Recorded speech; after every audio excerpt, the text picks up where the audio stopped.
আমন্ত্রণ জানাচ্ছি আপডেট সংবাদে। শুরুতেই জানিয়ে দিব গুরুত্বপূর্ণ শিরোনাম, এরপরেই থাকবে বিস্তারিত। ইসরায়েল ফিলিস্তিন যুদ্ধ চলছে, আর এই যুদ্ধের সর্বশেষ আপডেট জানিয়ে দিব। যুদ্ধবিরতি নিয়ে ইসরায়েলকে যে ভয়াবহ হুমকি দিল ইরান।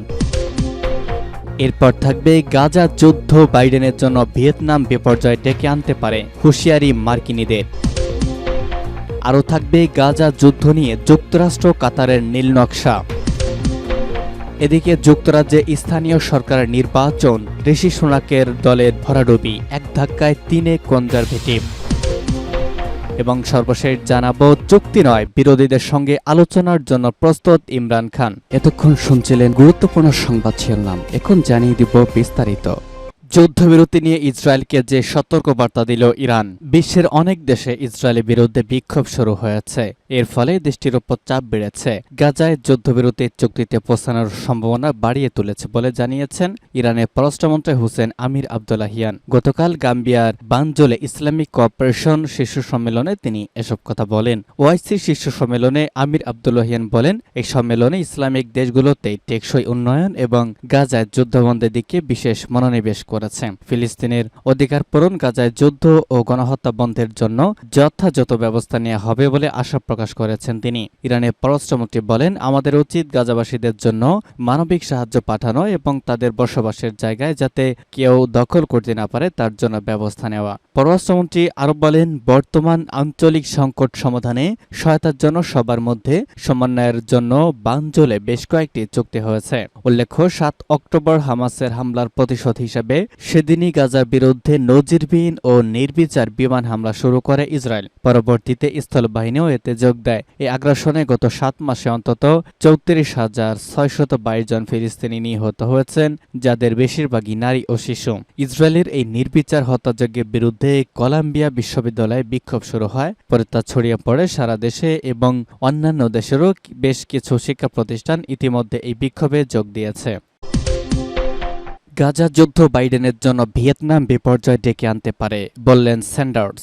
অবরুদ্ধ গাজা উপত্যকায় ইহুদিবাদী ইসরায়েলের ভয়াবহ গণহত্যা বন্ধ করার দাবিতে মার্কিন যুক্তরাষ্ট্রে ছড়িয়ে পড়া ছাত্র বিক্ষোভের প্রতি সমর্থন জানিয়েছেন প্রখ্যাত সিনেটর বার্নি স্যান্ডার্স। তিনি বলেছেন, ইসরায়েলকে সমর্থন দিতে গিয়ে প্রেসিডেন্ট জো বাইডেন নিজেকে রাজনৈতিক ও নৈতিকভাবে দুর্বল অবস্থানে নিয়ে যাচ্ছেন। সিএনএনকে দেওয়া এক সাক্ষাৎকারে স্যান্ডার্স বলেন, এটি বাইডেনের জন্য ভিয়েতনাম পরিণতি ডেকে আনতে পারে। তিনি সাবেক মার্কিন প্রেসিডেন্ট লিন্ডন বি জনসনের সঙ্গে বাইডেনের তুলনা করে বলেন, জনসন ভিয়েতনামের যুদ্ধের সময় শিক্ষার্থী বিক্ষোভের জের ধরে 1968 সালে পুনর্নির্বাচনের প্রতিদ্বন্দ্বিতা থেকে সরে দাঁড়ানোর সিদ্ধান্ত নিয়েছিলেন। মার্কিন যুক্তরাষ্ট্রের এই অভিজ্ঞ রাজনীতিবিদ বলেন, এবার ইসরায়েল নিয়েও নিজের অবস্থানের জন্য শুধু ছাত্র সমাজ নয়, সেই সঙ্গে ডেমোক্র্যাটদের বড় অংশের সমর্থন খুইয়ে বাইডেন আগামী নভেম্বর মাসে অনুষ্ঠেয় নির্বাচনে হেরে যেতে পারেন। মার্কিন যুক্তরাষ্ট্রের যুদ্ধকামী দল হিসাবে পরিচিত রিপাবলিকান পার্টি ইসরায়েলের প্রতি ওয়াশিংটনের সমর্থনের পক্ষপাতী।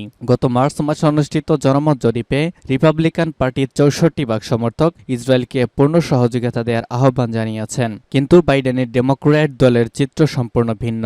গত বছরের নভেম্বরে অনুষ্ঠিত জরিপেই দেখা গেছে, দলটির মাত্র 18% সমর্থক বাইডেনের ইসরায়েল নীতিকে সমর্থন করছেন। অন্যদিকে শতকরা 75% ডেমোক্র্যাট গাজায় ইসরায়েলি গণহত্যার বিরোধিতা করেছেন। এই অবস্থায় গাজা যুদ্ধের কারণে নিজ দলের সমর্থন ব্যাপকভাবে হারানোর ফলে আগামী নির্বাচনে বাইডেনের পক্ষে জয়লাভ করা কঠিন হয়ে পড়বে বলে অনেকে মনে করছেন।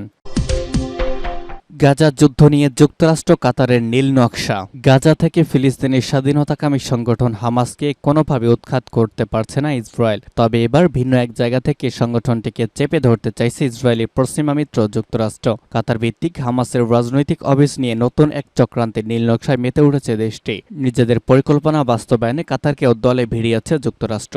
গতকাল ওয়াশিংটন পোস্টের বরাতেই তথ্য জানিয়েছে জেরুজালেম পোস্ট। প্রতিবেদনে বলা হয়, যুক্তরাষ্ট্রের শীর্ষ পর্যায় থেকে এমন চাপ আসার পর প্রতিক্রিয়া ব্যক্ত করেছে কাতার। যুদ্ধবিরতিতে রাজি না হলে জোরপূর্বক দেশ ত্যাগে বাধ্য করা হতে পারে বলে কাতারের পক্ষ থেকে হামাসের নেতাদের জানিয়ে দেওয়া হয়েছে। 3 জন সিনিয়র কর্মকর্তার বরাতে ওই প্রতিবেদনে বলা হয়েছে, কাতার কয়েক মাস ধরেই হামাসের শীর্ষ নেতাদের দেশটি থেকে বের করে দেওয়ার প্রস্তুতি নিচ্ছে। তবে শুধু দেশ থেকে বহিষ্কারই নয়, কাতারে হামাসের রাজনৈতিক অফিসও বন্ধ করে দেওয়া হতে পারে। কাতার সরকারের এমন পরিকল্পনা সম্পর্কে অবগত একজন কর্মকর্তা এই তথ্য জানিয়েছেন। বিগত বছরগুলোতে ইসরায়েল ও হামাসের মধ্যে সংঘাতে কাতারকে মধ্যস্থতা করতে দেখা গেছে। তবে গাজায় ইসরায়েলের সাম্প্রতিক আগ্রাসনে কাতার অনেকটা নিষ্পৃহ ভূমিকার বজায় রেখেছে।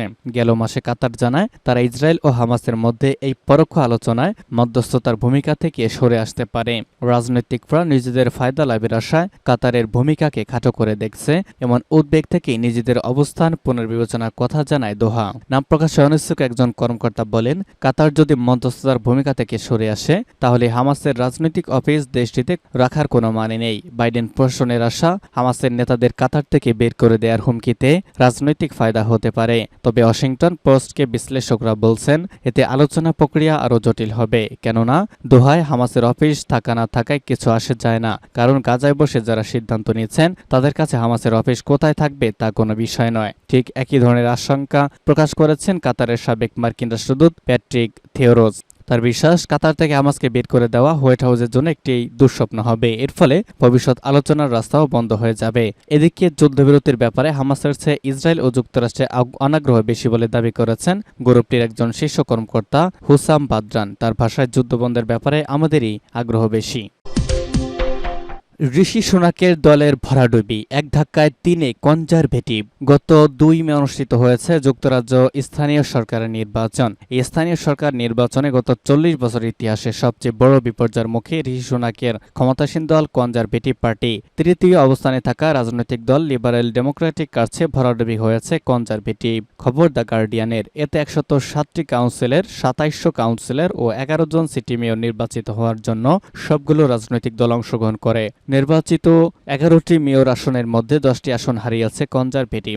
10টি আসনে মেয়র পদে বিপুল ভোটে জয়লাভ করেছে কিয়ার স্টারমারের নেতৃত্বাধীন লেবার পার্টি। তৃতীয় অবস্থানে থাকা দল লিবারেল ডেমোক্রেটিক পার্টির কাছে হার মেনেছে কনজারভেটিভ। সুনাকের দলকে পিছনে ফেলে দ্বিতীয় অবস্থান দখল করে নিয়েছে লিব ডেম। শেষ খবর পাওয়া পর্যন্ত 1140টি কাউন্সিলের পদে জয় পেয়েছে লেবার। লিবারেল ডেমোক্রেটিক পেয়েছে 521টি, কনজারভেটিভ পেয়েছে 513টি, ইন্ডিপেন্ডেন্ট পেয়েছে 228টি, গ্রিন পার্টি 121টি, রেসিডেন্স অ্যাসোসিয়েশন পেয়েছে 48টি। 11টি মেয়র পদের মধ্যে লেবার যে 10টি এলাকায় জিতেছে, গ্রেটার লন্ডন, পূর্ব Midlands, Greater Manchester, Liverpool City অঞ্চল, উত্তর পূর্ব Salford, South Yorkshire, West Midlands, western Yorkshire এবং ইয়র্ক এবং উত্তর ইয়র্কশায়ার। চুক্তি নয়, বিরোধীদের সঙ্গে আলোচনার জন্য প্রস্তুত ইমরান খান। পাকিস্তান তেহরিক ইনসাফ পিটিআই দলের প্রতিষ্ঠাতা ইমরান খান জানিয়েছেন তিনি বিরোধী দলের সঙ্গে আলোচনার জন্য প্রস্তুত, তবে কোনো চুক্তি করতে চান না। শনিবার আদিয়ালা কারাগারে সাংবাদিকদের তিনি একথা বলেন। ইমরান খান বলেন, আলোচনা সবসময় রাজনৈতিক একটি অংশ ছিল, কিন্তু তা সবসময় বিরোধীদের সঙ্গে হয়ে এসেছে। 1.5 বছর ধরে আমি আলোচনার জন্য প্রস্তুত থাকার কথা বলে আসছি, তবে কোনো চুক্তি করব না। তিনি আরও বলেছেন তার দল পিটিআই 3টি দল বাদে সবার সঙ্গে আলোচনা করতে প্রস্তুত। এই 3টি দল হচ্ছে পাকিস্তান মুসলিম লীগ নওয়াজ PMLN, পাকিস্তান পিপলস পার্টি PPP ও মুত্তাহিদা কওমি মুভমেন্ট পাকিস্তান MQUMP। ইমরান খান বলেন, যিনি দেশ ছেড়ে পালাতে চান বা কারাদণ্ড এড়াতে চান তিনি মূলত চুক্তি করেন। জনগণের চুরি করা রায় ফেরত দেওয়া ও বন্দী পিটিআই কর্মীদের মুক্তি দেওয়া হলে তারপরে কেবল আলোচনা হতে পারে।